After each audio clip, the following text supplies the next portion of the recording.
हरे कृष्णा। सभी सज्जन भक्तगण, वैष्णवगण, सबको चरणों में हमारा विनम्र प्रणाम है। तो आइए हम गरुड़ पुराण द्वितीय अध्याय शुरू करने जा रहा हूँ। पूर्वकांड है, दो ही कांड है, पूर्वकांड उत्तरकांड, और उसके अंदर बहुत सारा अध्याय है। हम लोग एक एक करके सारी पुराण पढ़ने का हमारा जो प्रयास रहेगा। आप सब लोगों को अनुरोध, आप साथ में रहिए। रहते रहते एक दिन हम गरुड़ पुराण में जितना तत्व है वह हमारा पास आ जाएगा। तो पहले मंगलाचरण करने जा रहा हूँ।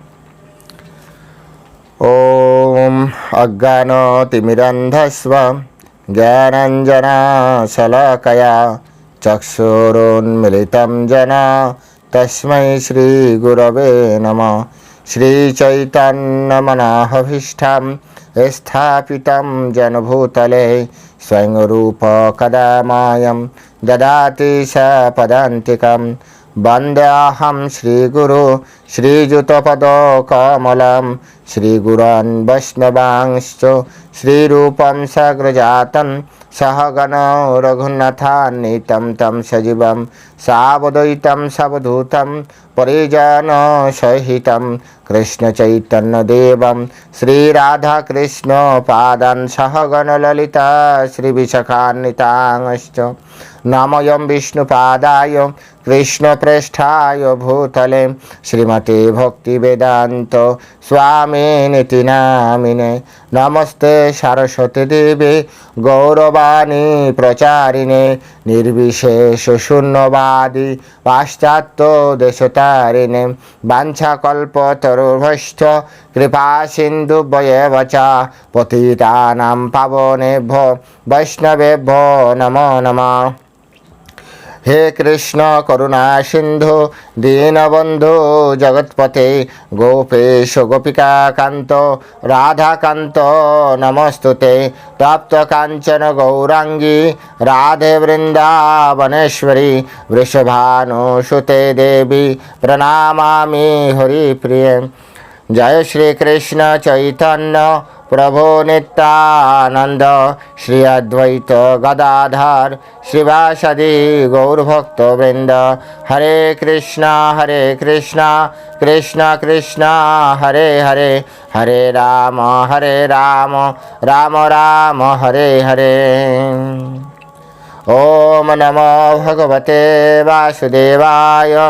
ओम नमो भगवते वासुदेवाय। ओम नमो भगवते वासुदेवाय।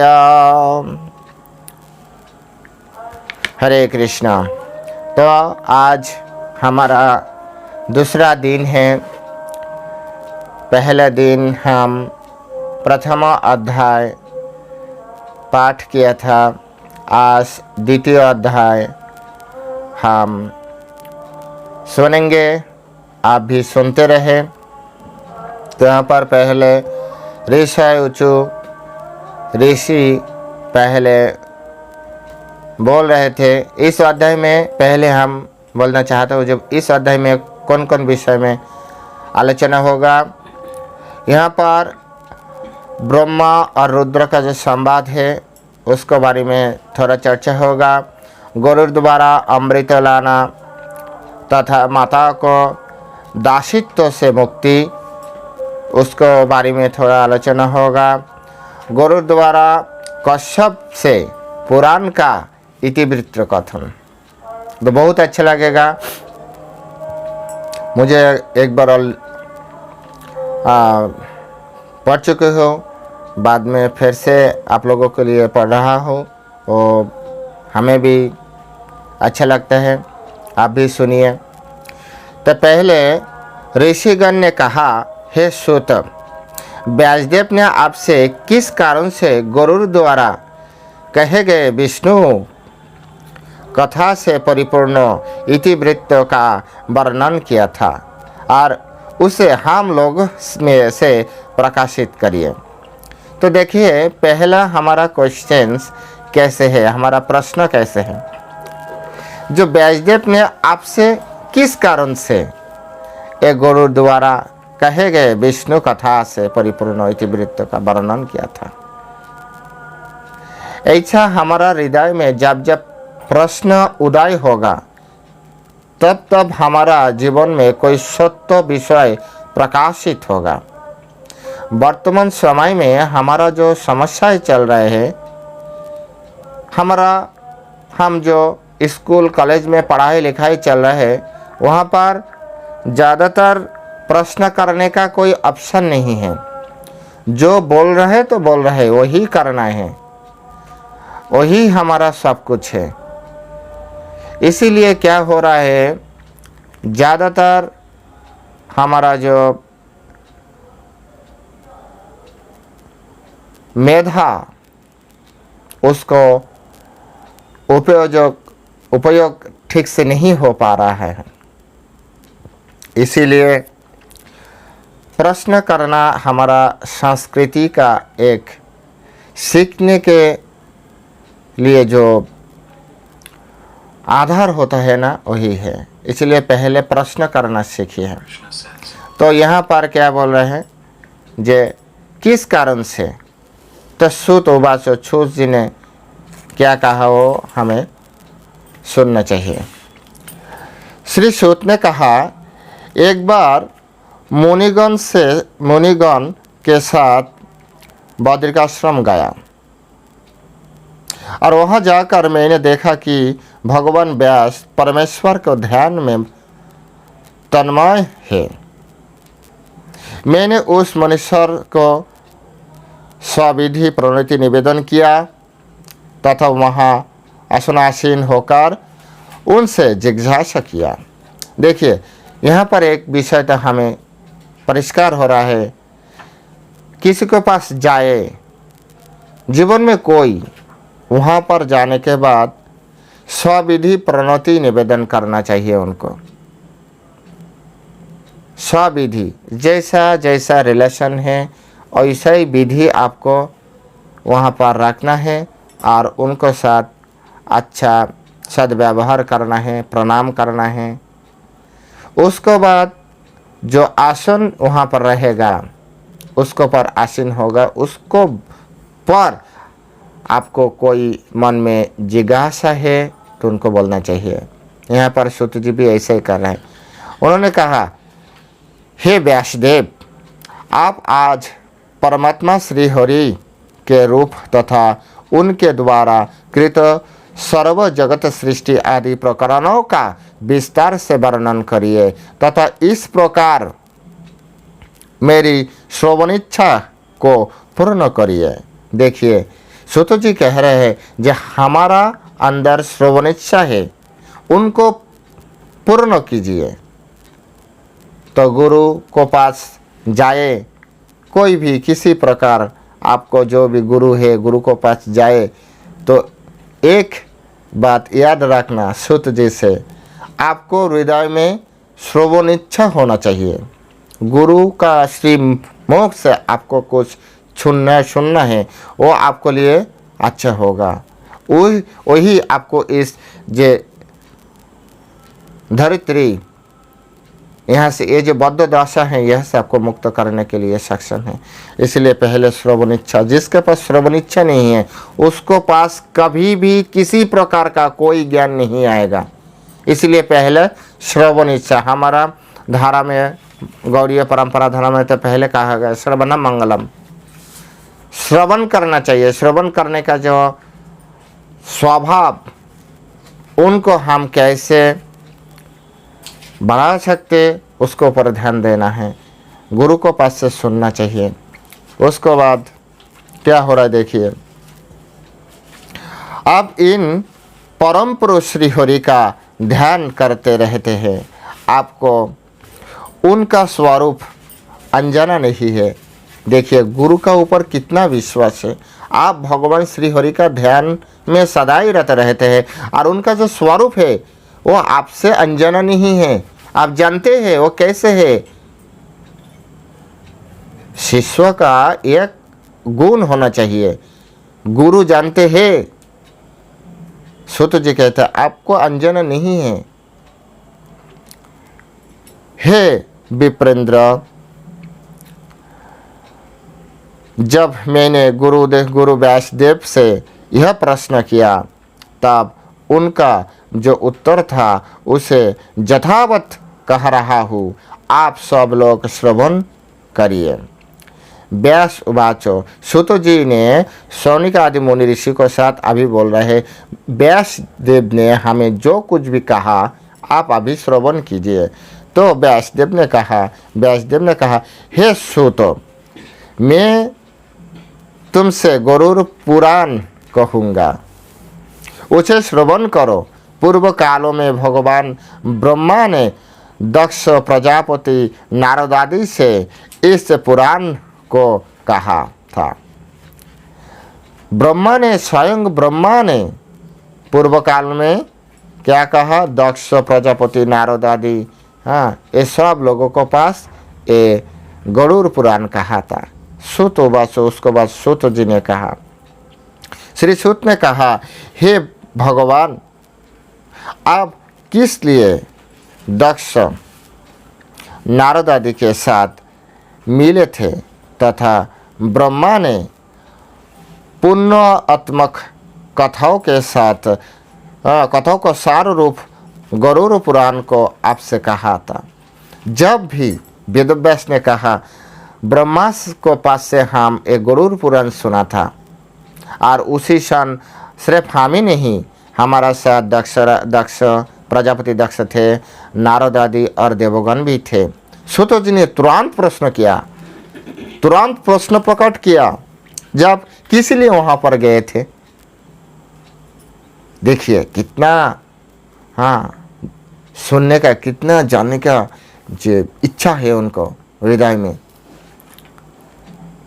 ऐसा ही होना चाहिए। अच्छा शिष्य का लक्षण यह हो, कोई भी कुछ भी गुरु से ना छोड़े, क्योंकि गुरु को पास से जो भी आपको मिलेगा वो अच्छा मिलेगा।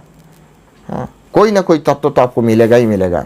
गुरु कोई भी बात करे, कोई भी कुछ करे, और वहाँ से आपको ऐसा कभी भी नहीं होगा जहाँ से आपको तत्व नहीं मिलेगा। इसीलिए सूर्य बहुत बड़ा बुद्धिमान थे, पुराणज्ञ थे। तो उन्होंने तुरंत प्रश्न प्रकट किया जे आप क्यों मिले थे उनको साथ, ब्रह्मा के साथ। वेदव्यास ने कहा, एक बार मैं नारद दक्ष भृगु आदि मुनिगण एकत्र होकर ब्रह्मलोक गए थे और वहाँ हम सब ने ब्रह्मा को प्रणाम करके उनसे जिज्ञासा किया, हे प्रभु, आप कृपा पूर्वक सार तत्व का वर्णन करिए। वेदव्यास ने कहा जे एक बार कोई भी कारण हो सकते, लेकिन उन्होंने ऐसा कहा, एक बार नारद दक्ष भृगु आदि जैसे जैसे मुनि ऋषि थे उन्होंने साथ लेकर ब्रह्मलोक में गए थे और वहाँ पर जाने के बाद क्या किया, ब्रह्मा को प्रणाम किया। प्रणाम करने के बाद क्या, वेदव्यास ने पूछा, जो आप कृपा पूर्वक सार तत्व कहिए। हमारा बहुत सारा शास्त्र है, हमारा बहुत सारा जिज्ञासा है इस दुनिया। जैसे पहले आप जितना भी प्रश्न आपको सामने उपस्थापन किया था सौनिक आदि मुनि ऋषिगण ने, तो कितना सारी हमारा मन में प्रश्न है और सारी प्रश्न का उत्तर मिल जाए तो कितना बड़ा हो जाएगा। तो इसीलिए वेदव्यास ने कहा ब्रह्मा को पास, जब आप कृपा पूर्वक हमें सार तत्व कहिए। सार तत्व जैसे हमारा गौरीय परंपरा में, हमारा धारा में श्री चैतन्य महाप्रभु ने कहा, इस दुनिया से मुक्त होने के लिए हरे कृष्ण महामंत्र सार तत्व है। हरे कृष्ण कृष्ण कृष्ण हरे हरे, हरे राम राम राम हरे हरे। बस यही सिर्फ करो और इससे ही तुमको मुक्ति मिल जाएगा। कृष्ण नाम হইতে হবে সংসারের তারণ, कृष्ण नाम হইতে पाएबे श्री कृष्णेर चरण। एक कृष्ण नाम से ही संसार का उद्धार हो जाएगा और कृष्ण नाम से ही श्री कृष्ण का चरण आपको मिल जाएगा। तो यही सार तत्व है। तो यहाँ पर वेदव्यास जी ने ऐसा प्रश्न किया, जे आप कृपया हमें सार तत्व कहिए। अभी ब्रह्मा ने बोलना शुरू किया। ब्रह्मा ने कहा गरुड़ पुराण सभी पुराणों का सार है। देखिए यहाँ पर स्वयं साक्षात ब्रह्मा ने, भगवान ब्रह्मा ने क्या कहा, गरुड़ पुराण हमारा जितना भी पुराण है उनका सार है। तो कई वैष्णव सुने तो बोले हमारा भागवत पुराण को क्या होगा। देखिए भागवत पुराण पहले से बोला जो वो परमहंस श्रेणी, वो एक अलग टाइप का पुराण है। वो जितना भी पुराण वेदव्यास ने लिखा था, संकलित करने के बाद उनको मन में वो सुख नहीं मिला, तब नारद ने आया और उन्होंने बोला जे तुम परमहंस श्रेणी, एक श्रेणी है जिसको कुछ भी नहीं चाहिए, उनको सिर्फ भगवान चाहिए, सिर्फ उन्हीं का परमहंस श्रेणी का लिए आप क्या किया। इस दुनिया में और कोई पुराण में हमें धर्म अर्थ काम मोक्ष ये चार पुरुषत्व के बारे में ही बोला था। तो ये चार पुरुषत्व में जितना भी पुराण आते हैं उसके अंदर ये पुराण गरुड़ पुराण श्रेष्ठ है, सबसे श्रेष्ठ है। ये हमारा बात नहीं है, ब्रह्मा जी खुद ने ये बोला। लेकिन ये तो परिष्कार हो गया आपको, जो भागवत पुराण एक अलग टाइप का पुराण है और इस जगत में जो परमहंस श्रेणी, सर्व सिद्ध श्रेणी, उनको लिए ही वो भागवत पुराण है। तो ठीक है, चलिए। तो सभी पुराणों में सार है गरुड़ पुराण। हे व्यास, पूर्व कालों में देवदेव विष्णु ने देवताओं रुद्रदेव को तथा मुझे इस सारा तत्व पौराणिक कथा को सुनाया था। साक्षात परमेश्वर भगवान विष्णु ने ही ये कथा ये ब्रह्मा को सुनाया। सिर्फ ब्रह्मा ही, उस टाइम ब्रह्मा नहीं थे, उस टाइम देवलोक भी थे और रुद्र ने भी थे। मैं उसी प्रकार तुमसे यह पुराण कहता हूँ। और इसके मतलब क्या है, वेदव्यास से कह रहा है जे हम विष्णु से श्रवण किया, जैसे हमारा गीता अर्जुन साक्षात परमेश्वर भगवान कृष्ण से ही श्रवण किया। और ये जो गरुड़ पुराण स्वयं ब्रह्मा जी किसके पास से सुना, साक्षात भगवान विष्णु से सुना। और उस समय उनके पास रुद्र भी थे।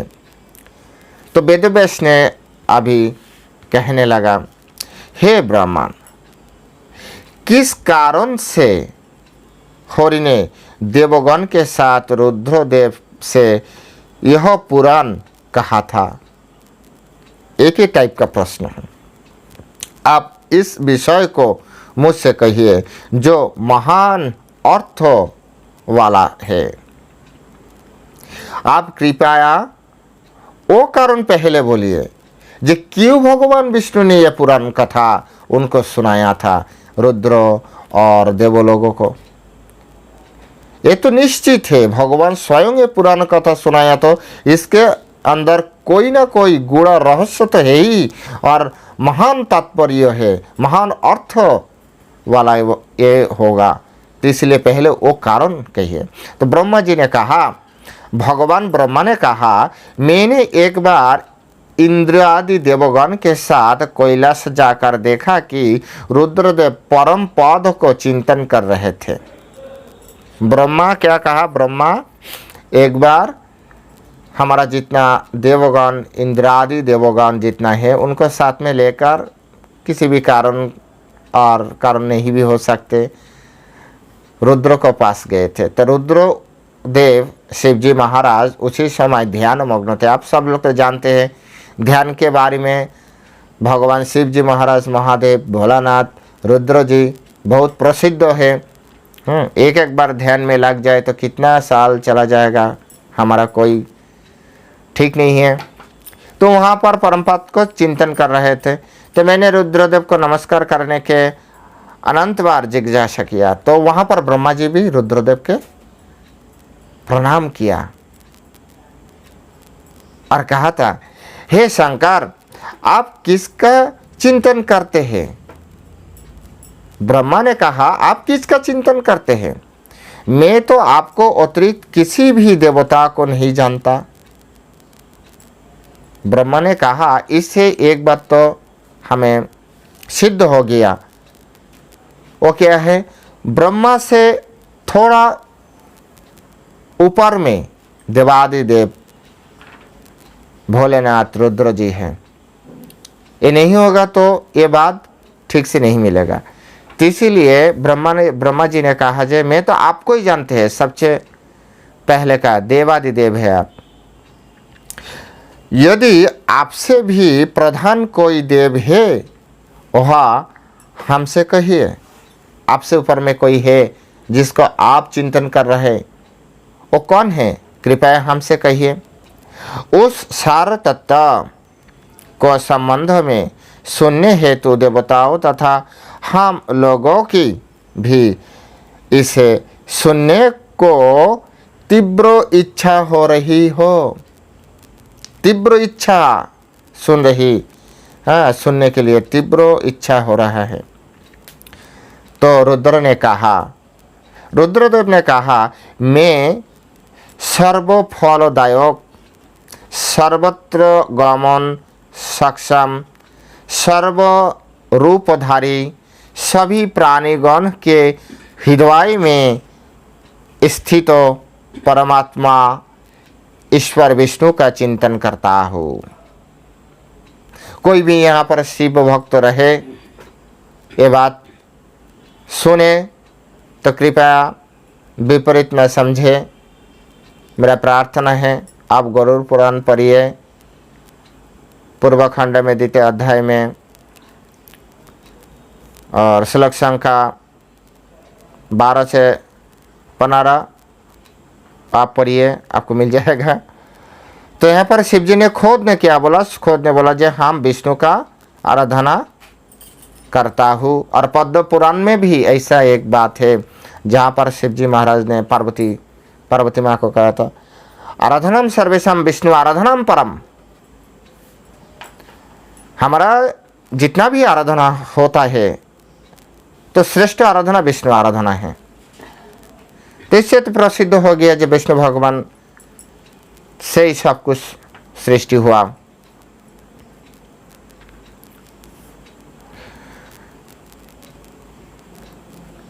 हे पितामह, मैं इन जगत आधार विष्णु को आराधना के लिए ही अंग में भस्म लिप्त करता हूँ, मस्तक पर जटा धारण करता हूँ तथा तपस्या करता रहता हूँ। ये हे प्रभु सर्वव्यापी देव देह रहित। देखिए, पहले एक बार हम बोल चुके हैं, देह रहित का मीन्स निरीश्वर नहीं है। हमारा जो पंचभौतिक शरीर है उसी का हिसाब से देह रहित है, लेकिन उनका देह का जो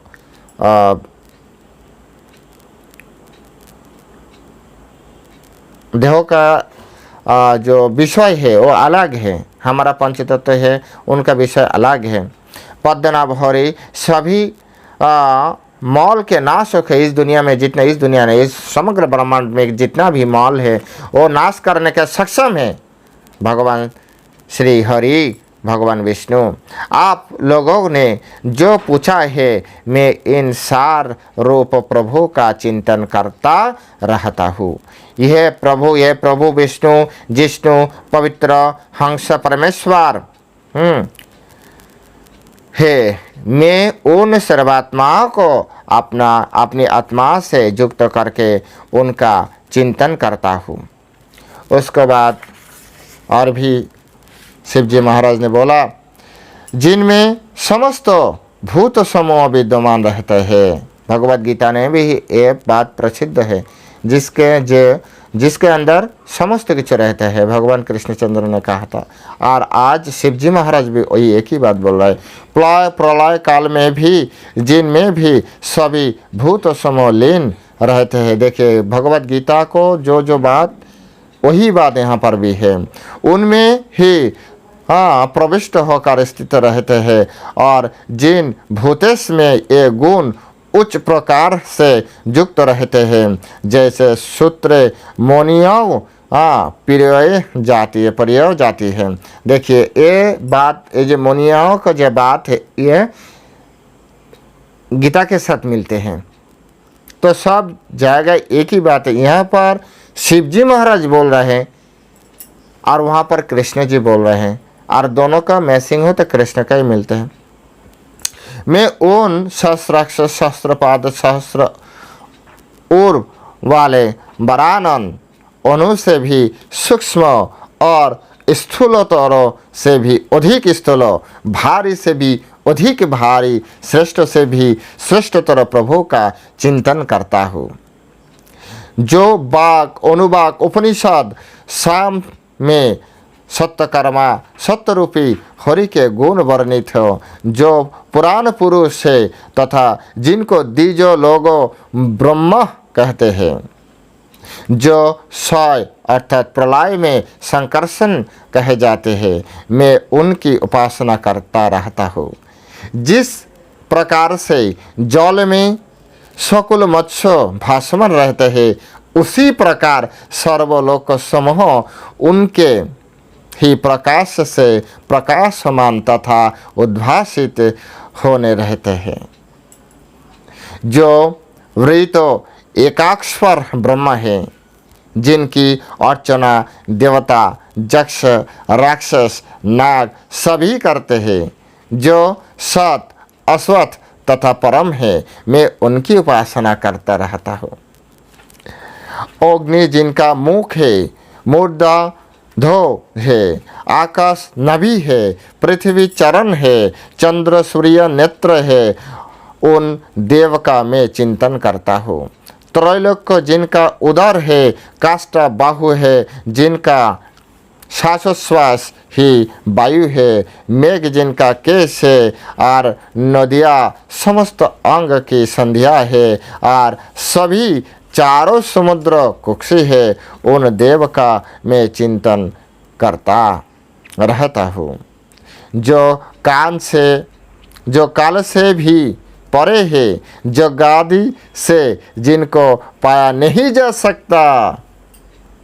शिवजी महाराज ने स्पष्टता से कह दिया, जे हम जितना भी तपस्या करें, यज्ञ करें, उसमें भगवान को हम नहीं पा सकता। भगवान सिर्फ किसे मिलेगा? उनको भगवान को कृपा से ही आपको हमें मिलेगा। भगवान को कृपा चाहिए। हम जितना भी जो कुछ भी करें, भगवान को कृपा होगा तब उन्होंने हमें दर्शन मिलेगा, और नहीं है। जो सत तथा असत है, जो अनादि तथा जगत के आदि रूप है, उन देव का मैं चिंतन करता रहता हूँ। चंद्रमा जिनके मन से, सूर्य नेत्रों से, अग्नि मोह से उत्पन्न है, और जिनके चरणों से पृथ्वी उत्पन्न होती है, कानों से 10 दिशाओं को उत्पत्ति होती है, और मुर्दा से स्वर्ग उत्पन्न होते हैं, उन देवों का मैं सदा चिंतन करता रहता हूँ। जिनसे वंश मनंतर प्रवर्तित होता है, वंशानुचरित वर्णित होता है, मैं उन देवताओं का चिंतन करता हूँ, मैं उनका सारतत्व साक्षात्कृत करता हूँ। ब्रह्मवाच, भगवान ब्रह्मा ने कहा, रुद्रदेव के यह कहने पर श्वेतद्वीप निवासी विष्णु को स्तुति करके तथा उनकी प्रणाम करके हम में से रुद्रों ने विष्णु से सार का भी जो सार तत्व है उसे पूछा। ब्रह्मवाच, भगवान ब्रह्मा ने कहा, हे व्यास, जो प्रश्न तुमने पूछा है सभी देवताओं ने भी वही प्रश्न भगवान हरि से पूछा था। ब्रह्मा ने कहा, जो प्रश्न आप हमें पूछा वही प्रश्न देवलोक ने श्री हरि को भी पूछा। तब उन्होंने जो उत्तर दिया वो कहता हो, श्रवण करो। रुद्रवाच, रुद्र ने पूछा, हे देवदेव, हे देवेश्वरी, हे सबका ईश्वर कौन है? हम सब किसका ध्यान पुजारी करें? किस कर्मों, किस नियम, किस धर्म पालन तथा पूजा का आचरण करने से, उनके किस रूप का चिंतन करने से ये प्रसन्न होते हैं? किस देव से यह जगत उत्पन्न है तथा इसका पालन कौन करता है?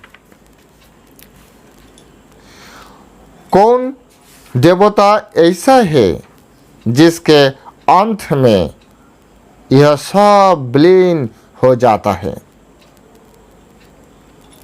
किस देवता से सर्ग प्रतिसर्ग वंश मनंतर आदि प्रवर्तित होते हैं तथा ये सब किस में प्रतिष्ठित है? हे हरि, यह सब समस्त सार तत्व मुझसे कहिए तथा अन्य सार तत्व जो हो वह भी मुझसे कहिए।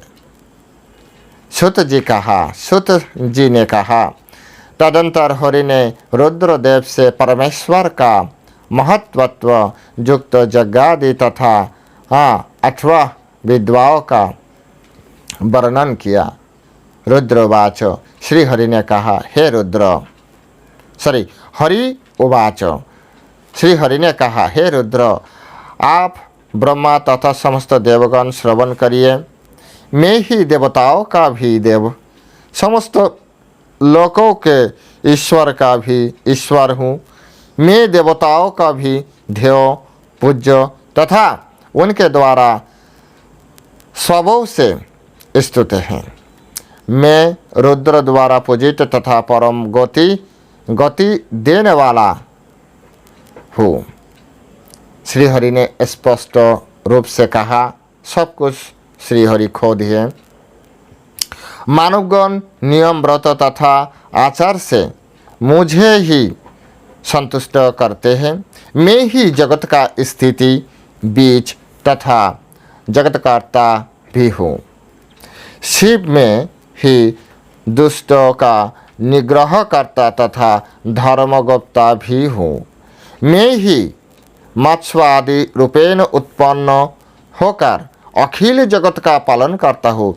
हमारा जितना भी अवतार है वो भगवान विष्णु से आता है। ये बात यहाँ पर परिष्कार हो गई। और ये किस लिए आते हैं? जगत का पालन करने के लिए, पालन पोषण करने के लिए।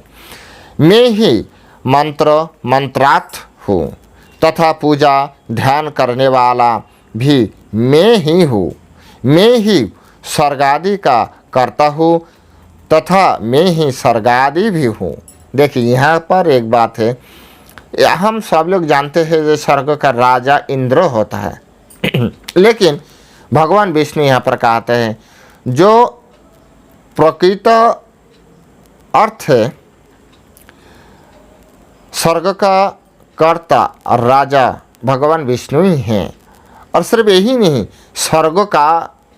स्वर्ग भी भगवान विष्णु हैं। तो परिष्कार से हमें समझना पड़ेगा, मैं ही गाता श्रोता मंत्वा वक्तवा तथा वक्तव्य है। यही बात श्रीमद् भागवत गीता में भी है, पढ़ी है, वहाँ पर है। मैं सर्वात्मक देव तथा भुक्ति मुक्ति देने वाला है। हे रुद्र, मैं ही ध्यान, पूजा, उपहार और मंडल आदि सब कुछ है। हे शिव, सभी वेद तथा इतिहास भी मैं ही हूँ, ये बात भी गीता में है। हे शंभु, मैं सर्वज्ञानमय तथा ब्रह्मात्मा हूँ, मैं ही ब्रह्मा हूँ, ये बात एज इट इज यथारूप भगवत गीता में मिलेगा। भगवान ही ब्रह्म है तथा भगवत में भी मिलेगा। तथा ब्रह्म द्वारा सृष्ट सभी लोक भी मैं ही हूँ, मैं ही सर्व देवात्मक भी हूँ, मैं ही साक्षात सदाचार धर्म वैष्णव हूँ, मैं ही वर्णाश्रम धर्म तथा पुराण पुरुष हूँ। हे रुद्र, मैं ही यम नियम तथा विविध व्रत हूँ, मैं ही सूर्य चंद्र और मंगलादि भी हूँ। पूर्व काल में पक्षव्यास गरुड़ ने धरती पर तपस्या द्वारा मेरी ही आराधना किया था।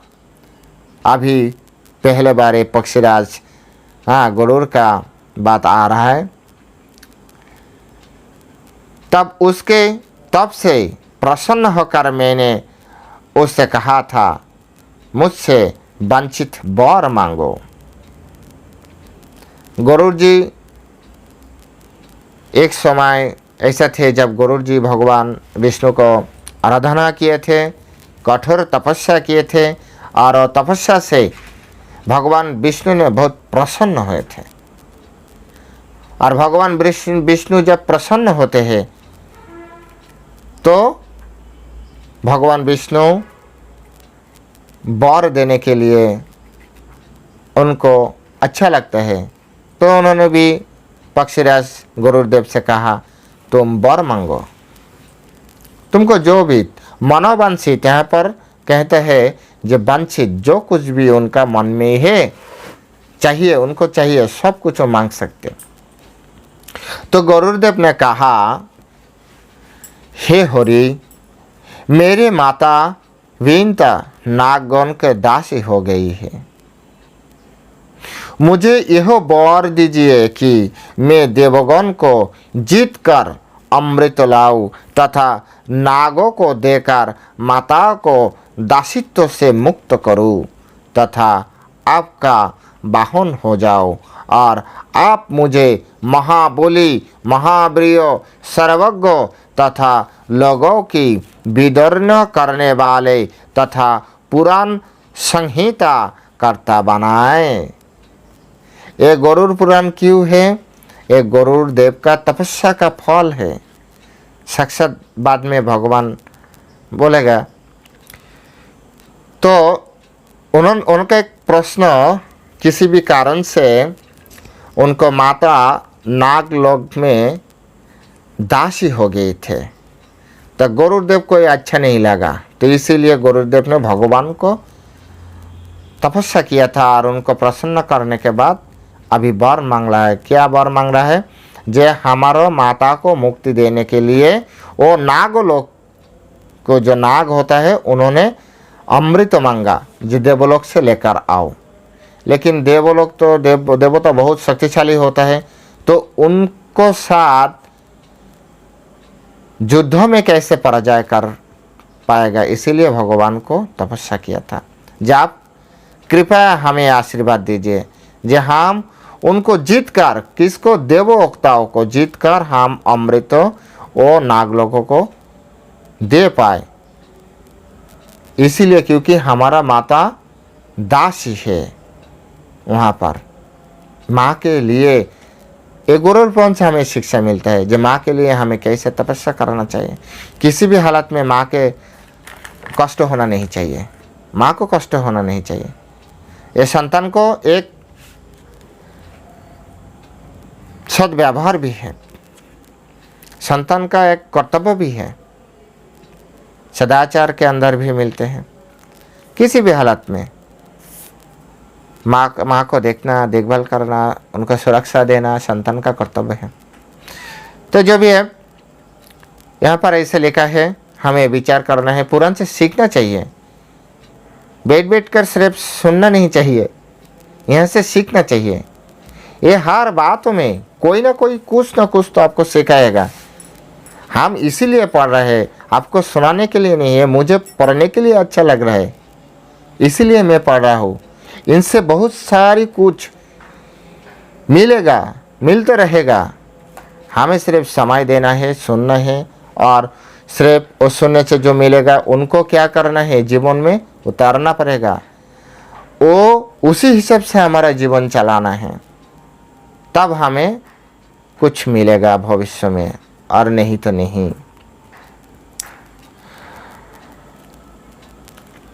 तो उसके बाद क्या हुआ, विष्णु ने कहा, हे गरुड़, तुमने जो कहा है वैसे ही होगा। तुम अपनी माता विंता को, नागों को दास्ता से मुक्त कर दोगे। तुम सभी देवगण को जीतकर अमृत ले जाओगे। तुम महाबली, विष नाशक तथा मेरे वाहन होगे। मेरी कृपा से ही पुराण संहिता को रचना करके उसमें मेरी महिमा को वर्णन करोगे। देखिए यहाँ पर कितना कितना अच्छा अच्छा वर मिल रहा है। यहाँ पर एक बोल तो जो गरुड़ विषनाशक है, गरुड़ के ऊपर नागो लोगों का कोई भी विष काम नहीं करेगा। क्यों करेगा, क्यों ऐसा है? क्योंकि भगवान को आशीर्वाद मिला। इसीलिए वो जो कल्याणक थे कृष्ण लीला में, आप देखा, ये गरुड़ को भय से जमुना में आए थे। यद्यपि वो शक्तिशाली है, लेकिन गरुड़ से कुछ ऐसा कोई शक्ति उनको साथ नहीं मिलेगा, उनको साथ कुछ भी नहीं होगा, क्योंकि वो भगवान को आशीर्वाद पुष्ट है। भगवान को आशीर्वाद से कोई भी विष गरुड़ के ऊपर क्रिया नहीं करेगा। और ये जो पुराण जो संहिता, गरुड़ पुराण जो संहिता है, पुराण है, ये पुराण भगवान को आशीर्वाद से ही उनको ये ज्ञान मिलेगा, और इनमें भगवान को महिमा कीर्तन होगा। कितना अच्छा है देखिए। और बाद में क्या, मेरा जो स्वरूप वर्णित है वही तुम्हारा भी स्वरूप होगा। भगवान को जो स्वरूप होगा गरुड़ का भी ऐसा ही होगा। यह गरुड़ पुराण के नाम से प्रसिद्ध होगा। इस दुनिया में यह पुराण का नाम क्यों गरुड़ पुराण है? ये भगवान ने यह नाम सिलेक्ट किया, खुद उन्होंने ये नाम दिया था, जो तुमने जो पुराण बनाओगे वो पुराण का नाम होगा गरुड़ पुराण। तो भगवान के दिए हुए नाम तो रोशन होगा ही होगा। इस दुनिया में तो सब लोगों का अंदर बैठेगा ही बैठेगा, और इससे से सबसे अच्छा चीज़ मिलेगा ही मिलेगा। इसीलिए हम सब लोगों को, हम एक तो बौद्ध जीव है, दूसरा कलिग्रस्त है, कलियुग है। इसीलिए हम लोगों को जितना हो सके समय मिलते ही गरुड़ पुराण अध्ययन करना चाहिए। हे विंतनंदन, देवगण में जिस प्रकार से मेरे श्री अर्थात ऐश्वर्य प्रख्यात है, उसी प्रकार सभी पुराणों में गरुड़ पुराण को ख्याति लाभ होगा। जितना भी पुराण होगा, और वो पुराण में गरुड़ पुराण का ज़्यादा ख्याति होगा। यहाँ पर उदाहरण कैसे मिला हमें, एग्जाम्पल क्या मिला? भगवान ने बोला देवलोगों के अंदर हमारा स्थान जैसे है। तो भगवान का स्थान देवलोक का समान है ना? ऊंचा है, ऊंचा है। तो पुराण जितना है ये गरुड़ पुराण ऊंचा होगा। हाँ, ये भगवान को कृपा से होगा। और भगवान झूठ नहीं कहते, भगवान को कोई बात असत्य नहीं होते। जो एक बार बोल दिया तो बोल दिया, वही वेद वाक्य है। और वही होगा। आपको अच्छा लगे कि नहीं लगे, हमारा अच्छा लगे कि नहीं लगे, कुछ नहीं फर्क पड़ते। भगवान जो बोल दिया वही सत्य है। इस जगत में जो जिस रूप में मेरी महिमा तथा रूप का गायन करेगा, तुम भी जगत में तद्रूप कीर्तनीय रहोगे। इस जगत में जितना जितना भगवान को प्रशंसा, भगवान को कीर्तन होगा, गुरुदेव को ऐसा भी प्रशंसा मिलेगा, गुरुदेव को ऐसा भी कीर्तन होगा। हे पक्षीराज, तुम मेरा ध्यान करके पुराण का प्रणयन करो। भगवान प्रणाली भी कहा दिया। क्या कह दिया? कैसे गरुड़ पुराण को शुरू करना है। पहले भगवान को ध्यान करना है, भगवान विष्णु को ध्यान करना है, उसको बाद ये प्रणाम करना है। इससे तुम्हारा श्रम सफलीभूत होगा। श्रम तो होगा ही, कोई भी चीज़ आप करें तो उससे आपका श्रम होगा, लेकिन श्रम से हमें ऐसा सब समय नहीं होते जो हमें सफलता मिलते हैं, कभी कभी विफलता भी मिलते हैं। लेकिन भगवान विष्णु ने यहाँ पर एक शिक्षा दिया है। जीवन में कभी ऐसा आए, ऐसा समय आए जो आपको कुछ पाने के लिए प्रयास करना है, तो भगवान को ध्यान करके वो शुरू करना चाहिए। तब से आपको क्या होगा, आपको बाद में जो परिश्रम होगा वो चीज़ पाने के लिए, वो चीज़ लेने के लिए आपको जो श्रम तो देना ही है, हाँ, तो उससे आपको विफल नहीं मिलेगा, आप विफल नहीं होगा, आपको सफलता ही मिलेगा। वो समझना चाहिए। यहाँ से ये बात आपको हमसे क्लियर होगा। जो कोई भी चीज़ शुरू करने से पहले भगवान को ध्यान करना चाहिए, उससे हमें सफलता मिलेगा। हे रुद्रो, गरुड़ को यह उपदेश मैंने दिया था, और तत्पश्चात जब कश्यप ने जिज्ञासा किया था तब पक्षीराज ने कश्यप से पुराण का इतिहास कहा, और कश्यप ने तब गरुड़ पुराण सुनकर मृत संजीवनी विद्या से एक जले वृक्ष जीवित किया था। यहाँ पर मृत संजीवनी एक मंत्र है, और क्योंकि गरुड़ से खोज सुना कश्यप ने, तो उन्होंने क्या किया, और वो तो खुद अच्छा थे ना, कश्यप मुनि अच्छा थे, तो प्योर मंत्र, प्योर वक्ता, प्योर श्रोता, तीन ऐसा प्योरिटी मिल जाएगा तो मंत्र भी प्योर होगा, और वो मंत्र से काम होगा ही होगा। तो उन्होंने स्वयं क्या किया, परीक्षण हेतु एक मृत वृक्ष को संजीवनी मंत्र से जीवित कर दिया। उन्होंने स्वयं उनके पदार्थों का बचाया था, अनेकों पदार्थों को बचाया था। और ये मंत्र कहाँ यहाँ पर बोल दिया, ये मंत्र से जक्ष्वी ओम ओम स्वाहा गरुड़ोक्त संजीवनी मंत्र है। इसका जप करें। हे रुद्र, गरुड़ोक्त पुराणों में जो जो विषय कहे गए हैं यह सब कहता हूँ, श्रवण करो। इति द्वितीय अध्याय समाप्त। तो इससे हमें द्वितीय अध्याय को समाप्त हो रहा है। हम काल तृतीय अध्याय श्रवण करूँगी। आप सभी लोग साथ में रहिए, अच्छा लगेगा, सचमुच में आपको अच्छा लगेगा। ये गरुड़ पुराण बहुत प्रेरणादायक है, बहुत कुछ सीखने मिलेगा, और जगत को अच्छा करने के लिए, इस जगत में अच्छा रहने के लिए गरुड़ पुराणों का महत्व बहुत बड़ा है। तो सुनते रहें। हरे कृष्ण। सब लोग अच्छे रहें, स्वस्थ रहें, और भगवान को साधना में लिप्त रहें। जय श्रील प्रभुपाद की जय।